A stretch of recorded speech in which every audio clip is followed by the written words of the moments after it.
Salam sejahtera, selamat beraktivitas kembali. Biarlah kiranya hari ini jauh lebih baik dari hari kemarin. Berkat Tuhan berkelimpahan dalam hidup kita. Kita baca Markus 12 ayat 44, ayat 41 sampai dengan 44, dan Markus 13 ayat 1 sampai 13. Pada suatu kali Yesus duduk menghadap peti persembahan dan memperhatikan bagaimana orang banyak memasukkan uang ke dalam peti itu. Banyak orang kaya memberi jumlah yang besar. Lalu datanglah seorang janda yang miskin, dan ia memasukkan 2 peser, yaitu 1 duit. Maka dipanggilnya murid-muridnya dan berkata kepada mereka, "Aku berkata kepadamu, sesungguhnya janda miskin ini memberi lebih banyak daripada semua orang yang memasukkan uang ke dalam peti persembahan. Sebab mereka semua memberi dari kelimpahan, tetapi janda ini memberi dari kekurangannya. Semuanya ada padanya, yaitu seluruh nafkahnya." Ketika Yesus keluar dari bait Allah, seorang muridnya berkata kepadanya, "Guru, lihatlah betapa kokohnya batu-batu itu, dan betapa megahnya gedung-gedung itu."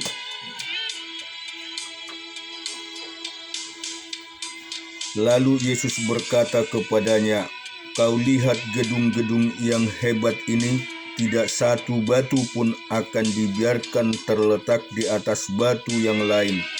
Semuanya akan diruntuhkan." Ketika Yesus duduk di atas bukit Zaitun, berhadapan dengan bait Allah, Petrus, Yakobus, Yohanes, dan Andreas bertanya sendirian kepadanya, "Katakanlah kepada kami, bila manakah itu akan terjadi dan apakah tandanya, kalau semuanya itu akan sampai kepada kesudahannya?" Maka mulailah Yesus berkata kepada mereka, "Waspadalah supaya jangan ada orang yang menyesatkan kamu.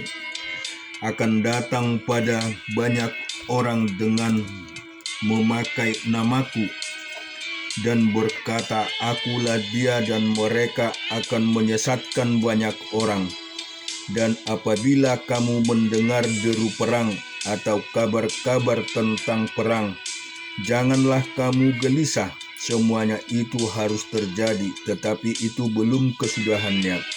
Sebab bangsa akan bangkit melawan bangsa, dan kerajaan melawan kerajaan.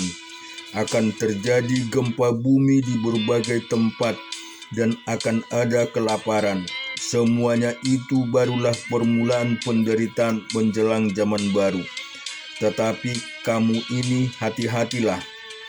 Kamu akan diserahkan kepada majelis agama, dan kamu akan dipukul di rumah ibadat, dan kamu akan dihadapkan ke muka penguasa-penguasa dan raja-raja karena aku, sebagai kesaksian bagi mereka. Tetapi Injil harus diberitakan dahulu kepada semua bangsa, dan jika kamu digiring dan diserahkan, janganlah kamu khawatir akan apa yang harus kamu katakan, tetapi katakanlah apa yang dikaruniakan kepadamu pada saat ini juga, sebab bukan kamu yang berkata-kata, melainkan Roh Kudus. Seorang saudara akan menyerahkan saudaranya untuk dibunuh, demikian juga seorang ayah terhadap anaknya, dan anak-anaknya akan memberontak terhadap orang tuanya dan akan membunuh mereka. Kamu akan dibenci semua orang oleh karena namaku, tetapi orang yang bertahan sampai pada kesudahannya, ia akan selamat." Kita juga akan baca di Keluaran 16 ayat 16 sampai dengan 35. "Beginilah perintah Tuhan, pungutlah tiap-tiap orang menurut keperluannya masing-masing. Kamu boleh mengambil untuk seisi kemahnya, segomer seorang menurut jumlah jiwa. Demikian diperbuat orang Israel, mereka mengumpulkan ada yang banyak, ada yang sedikit. Ketika mereka menakarnya dengan gomer, maka orang yang mengumpulkan banyak tidak kelebihan, dan orang yang mengumpulkan sedikit tidak kekurangan. Tiap-tiap orang mengumpulkan menurut keperluannya. Musa berkata kepada seorang pun tidak boleh meninggalkan daripada sampai pagi. Tetapi ada yang tidak mendengarkan Musa dan meninggalkan daripadanya sampai pagi, lalu berulat dan berbau busuk. Maka Musa menjadi marah kepada mereka. Setiap pagi mereka memungutnya, tiap-tiap orang memungut keperluannya, tetapi ketika matahari panas, cairlah itu. Dan pada hari yang keenam mereka memungut roti itu 2 kali lipat banyaknya, dan 2 gomer untuk tiap-tiap orang. Dan datanglah semua pemimpin jemaah memberitahukannya kepada Musa. Lalu berkatalah Musa kepada mereka, inilah yang dimaksudkan Tuhan, besok adalah hari perhentian penuh, Sabat yang kudus bagi Tuhan. Maka roti yang perlu kamu bakar-bakarlah, dan apa yang perlu kamu masak-masaklah, dan segala kelebihannya biarlah di tempatnya untuk disimpan sampai pagi. Mereka membiarkannya di tempatnya sampai keesok harinya, seperti yang diperintahkan Musa. Lalu tidaklah berbau busuk dan tidak ada ulat di dalamnya. Selanjutnya kata Musa, makanlah itu pada hari ini, sebab hari ini adalah Sabat untuk Tuhan. Pada hari ini tidaklah kamu mendapatnya di padang. 6 hari lamanya kamu memungutnya, tetapi pada hari yang ketujuh ada Sabat, maka roti itu tidak ada pada hari itu. Tetapi ketika pada hari ketujuh ada dari bangsa itu yang keluar memungutnya, tidaklah mereka mendapatnya. Sebab itu Tuhan berfirman pada Musa, berapa lama lagi kamu menolak mengikuti segala perintahku dan hukumku? Perhatikanlah, Tuhan telah memberikan Sabat itu kepadamu. Itulah sebabnya pada hari ke-6 Ia memberikan kepadamu roti untuk 2 hari. Tinggallah kamu di tempatmu masing-masing, seorang pun tidak boleh keluar dari tempatnya pada hari ketujuh itu. Lalu beristirahatlah bangsa itu pada hari ketujuh. Umat Israel menyebutnya namanya mana, warnanya putih seperti ketumbar, dan rasanya seperti rasa kue madu. Musa berkata, beginilah perintah Tuhan, ambillah segomer penuh untuk disimpan turun-temurun, supaya keturunan mereka melihat roti yang kuberikan kamu makan di padang gurun ketika aku membawa kamu keluar dari tanah Mesir. Sebab itu Musa berkata kepada Harun, ambillah sebuah buli-buli, taruhlah mana di dalamnya segomer penuh, dan tempatkanlah itu di hadapan Tuhan untuk disimpan turun-temurun, seperti yang diperintahkan Tuhan kepada Musa. Demikianlah buli-buli itu ditempatkan Harun di hadapan tabut hukum Allah untuk disimpan. Orang Israel makan mana 40 tahun lamanya, sampai mereka tiba di tanah yang didiami orang. Mereka makan mana sampai tiba di perbatasan tanah Kanaan. Adapun segomer ialah 1/10 epa. Di Nehemia 16 ayat 31. Nehemia 9 ayat 16.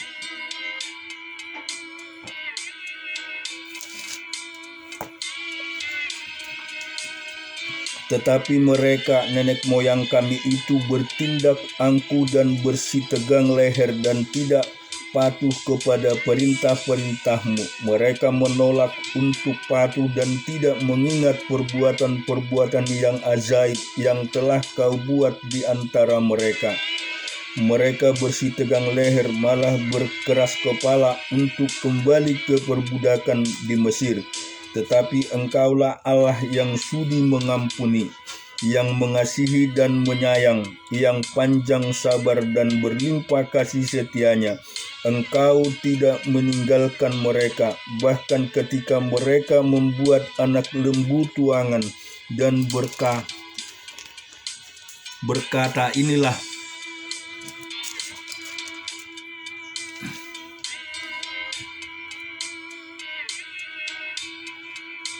Allahmu yang menuntun engkau keluar dari Mesir dan berbuat nistak yang besar. Engkau tidak meninggalkan mereka di padang gurun karena kasih sayangmu yang besar. Tiang awan tidak berpindah dari atas mereka pada siang hari untuk memimpin mereka pada perjalanan. Begitu juga tiang api yang malam hari untuk menerangi jalan yang mereka lalui.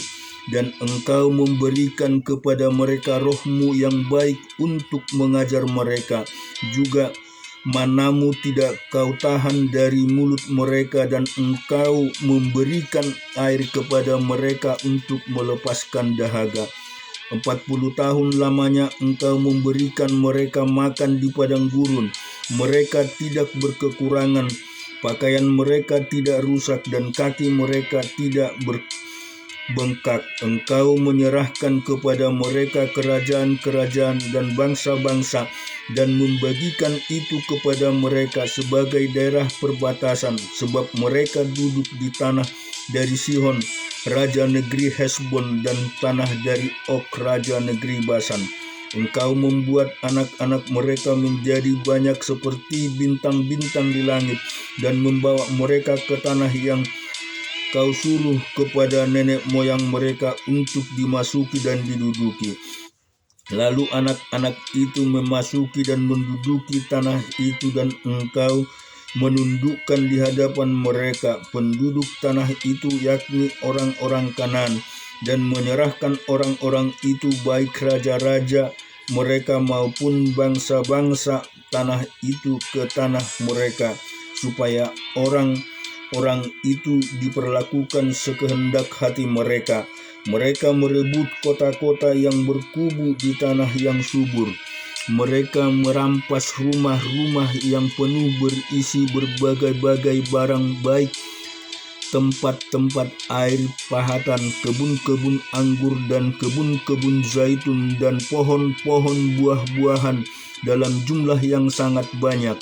Mereka memakan dan menjadikan kenyang dan gemuk.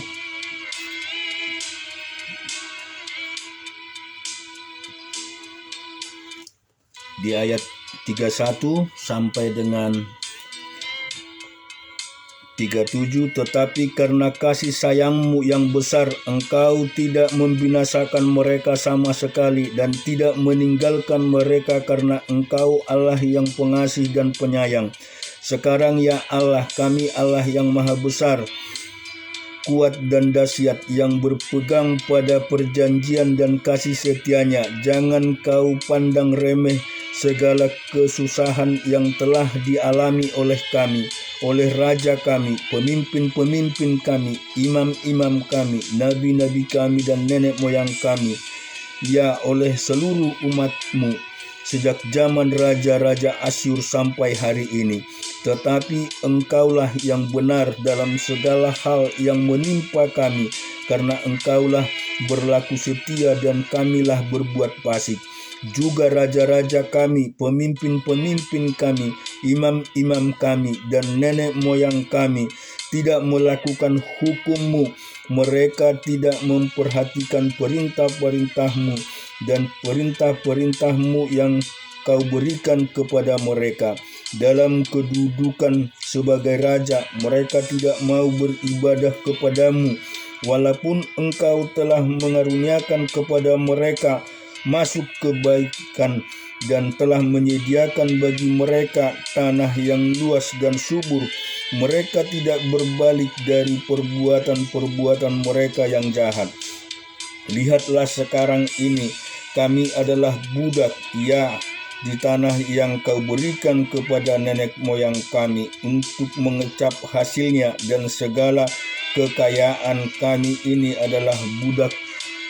Tanah itu menghasilkan banyak bagi raja-raja yang telah kau tetapkan atas kami karena dosa-dosa kami. Mereka itu memerintah sekehendak hati atas diri kami dan ternak kami, sehingga kami dalam kesesakan yang besar. Ester 3 ayat 16 sampai 23.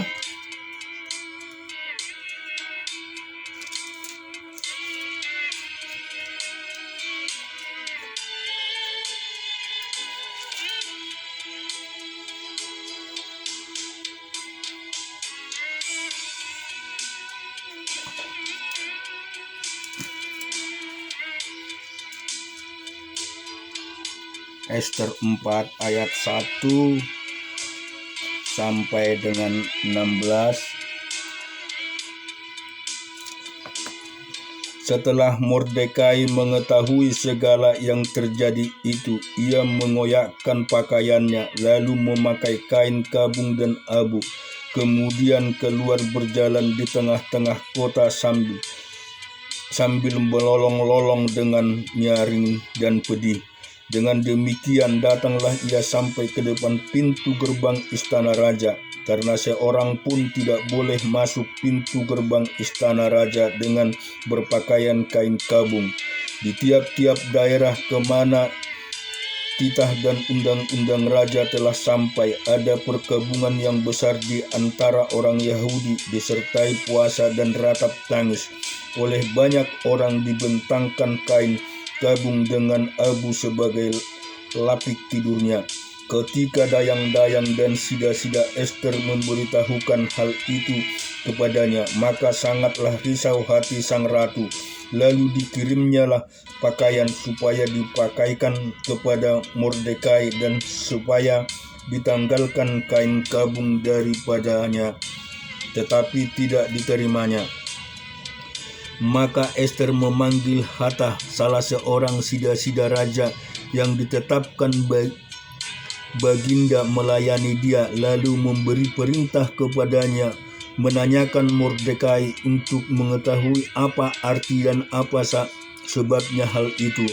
Lalu keluarlah Hatah mendapatkan Mordekai di lapangan kota yang di depan pintu gerbang istana raja, dan Mordekai menceritakan kepadanya segala yang dialaminya, serta berapa banyaknya perak dan yang dijanjikan oleh Haman akan ditimbang untuk perbendaharaan raja sebagai harga pembinasaan orang Yahudi. Juga salinan surat undang-undang yang dikeluarkan di Susan untuk memunahkan mereka itu diserahkannya kepada Hatah supaya diperlihatkan dan diberitahukan kepada Ester. Lagi pula Hatah disuruh menyampaikan pesan kepada Ester supaya pergi menghadap raja untuk memohon karunia-Nya dan untuk membela bangsanya di hadapan baginda. Lalu masuklah Hatah dan menyampaikan perkataan Mordekai kepada Ester. Akan tetapi Ester menyuruh Hatah memberitahukan kepada Mordekai semua pegawai raja serta penduduk daerah-daerah kerajaan mengetahui bahwa bagi setiap laki-laki atau perempuan yang menghadap raja di pelataran dalam segala dengan tiada dipanggil, hanya berlaku satu undang-undang, yakni hukum mati. Hanya orang yang kepadanya raja mengeluarkan tongkat emas yang akan tetap hidup, dan aku selama 30 hari ini tidak dipanggil menghadap raja. Ketika disampaikan orang perkataan Ester itu kepada Mordekai, maka Mordekai menyuruh menyampaikan jawab itu kepada Ester.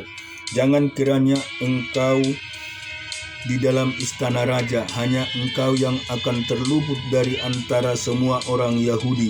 Sebab sekalipun engkau pada saat ini berdiam diri saja, bagi orang Yahudi akan timbul juga pertolongan dan kelepasan dari pihak lain, dan engkau dengan kaum keluargamu akan binasa. Siapa tahu mungkin justru untuk saat yang seperti ini engkau beroleh kedudukan sebagai ratu. Maka Ester menyuruh menyampaikan jawab ini kepada Mordekai. Pergilah, kumpulkanlah semua orang Yahudi yang terdapat di Susan, dan berpuasalah untuk aku. Janganlah makan dan janganlah minum 3 hari lamanya, baik waktu malam, baik waktu siang. Aku serta dayang-dayangku pun akan berpuasa. Demikian, dan kemudian aku akan masuk menghadap raja. Sesungguh pun perlawanan dengan undang-undang. Kalau terpaksa aku mati, biarlah aku mati. Maka pergilah Mordekai dan diperbuatnyalah tempat tepat seperti yang dipesankan Ester kepadanya. Amin. Tuhan memberkati. Puji dan syukur hanya bagi-Mu Tuhan, atas segala kebaikan yang telah Kau curahkan di hidup kami.